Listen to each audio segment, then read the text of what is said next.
Assalamualaikum and good evening. My name is SITI Syakirah binti Muhammad Shahkri with a number metric of 060284 and I'm from class band 2B. Today I'm going to be talking about the Sarawak culture. Sarawak is known as the largest region among the 40 states in Malaysia. It is also famous for their tourist attraction and also about the diversity of culture of ethnic and religion in their state. I choose three elements that I want to talk about the Sarawak culture. The first one would be the food, the ethnic, and also their traditional wear. For the first element, which is the food, I choose the top three of the Sarawak cuisine, and which is strongly related to Sarawak. The first food would be the Sarawak layer cake, or we call it as cake lapis Sarawak. Cake lapis Sarawak represents Sarawak. Cake lapis Sarawak was first baked in the year 1970s because it was inspired by Indonesian layer cake. While it was inspired by Indonesian layer cake, these two, the Indonesian and the Sarawak layer cake is totally different based on their design and based on their taste. Sarawak layer cake was usually served during a special occasion only, but right now, towards the time, it is now sold annually and daily because of the high demand of that cake. This is because a lot of people brought Sarawak layer cake or cake lapis Sarawak as a souvenir. Sarawak layer cake took around 8 hours to construct or bake based on their design. This is because they have a lot of flavor and they have a lot of design, because it need to be layer by layer, and one layer need around 10 minutes to cook. And then for the second dish, which is the mi kolok Sarawak. Mi kolok Sarawak, as the name says, it is originally from Sarawak.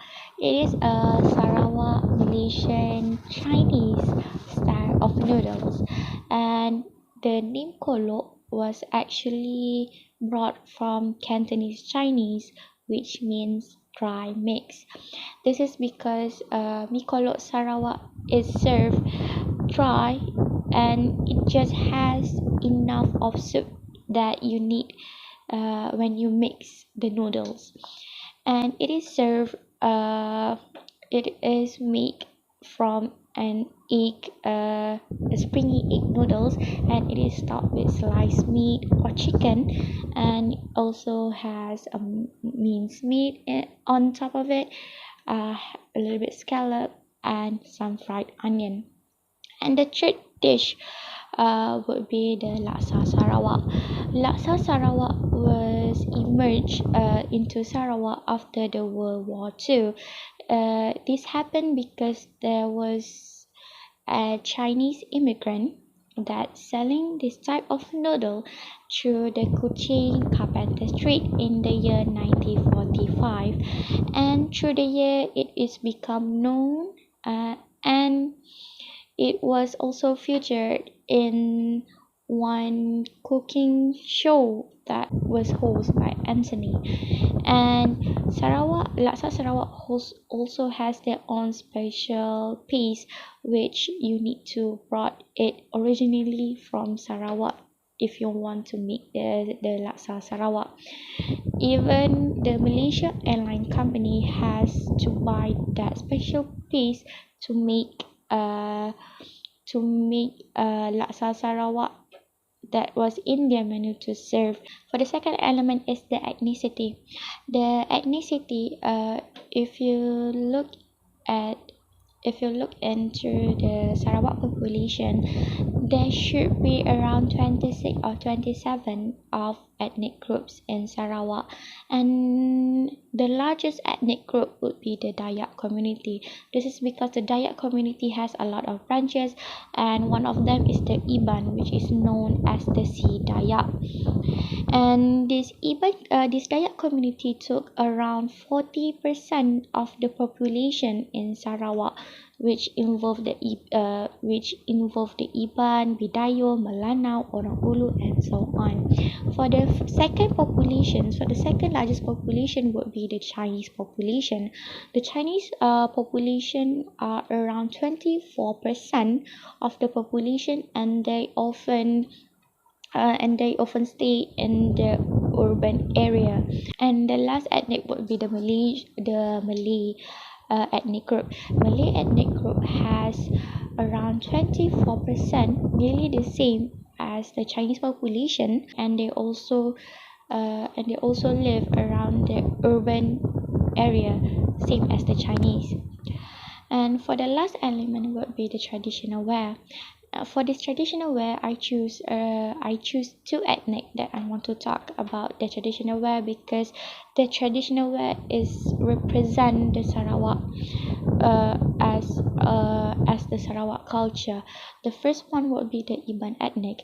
The Iban ethnic is known as the longest ethnic in Sarawak, and as you can see in this picture, for the Iban traditional attire, we call ngepan indu for the woman and ngepan laki for the man attire.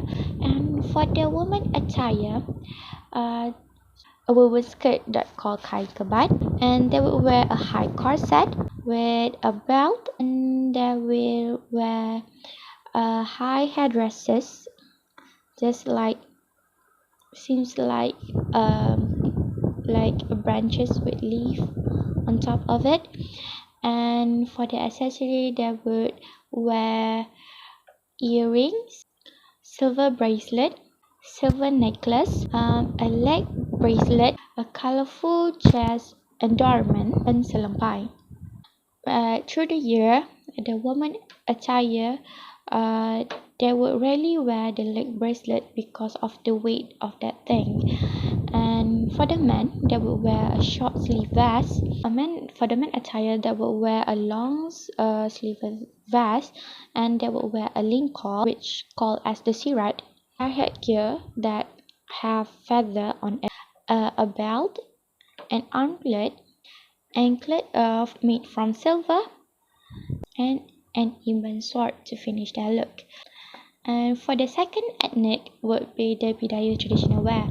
The Bidayo traditional wear is quite simple compared to the Iban traditional wear. And for the woman, would wear a short sleeve or a sleeveless blouse with skirt, and they will wear a beaded necklace. If I'm not mistaken, the beaded necklace is some type of authority symbols, like it represent their status. And they will wear a metal belt, which called the parik, and a headgear which is known as the sapia, and a selepai sash. This selepai is kind of like a scarf. They wrap it around the neck. They put it around the neck, and then they tuck in into their belt. And he would wear a long lingkor, and he would wear a headgear, and lastly he would wear an armlet that called kima. If you see this type of dresses, they usually wear it during the Kawai festival, or which is known as the harvest festival. And I think that is all for me. Thank you.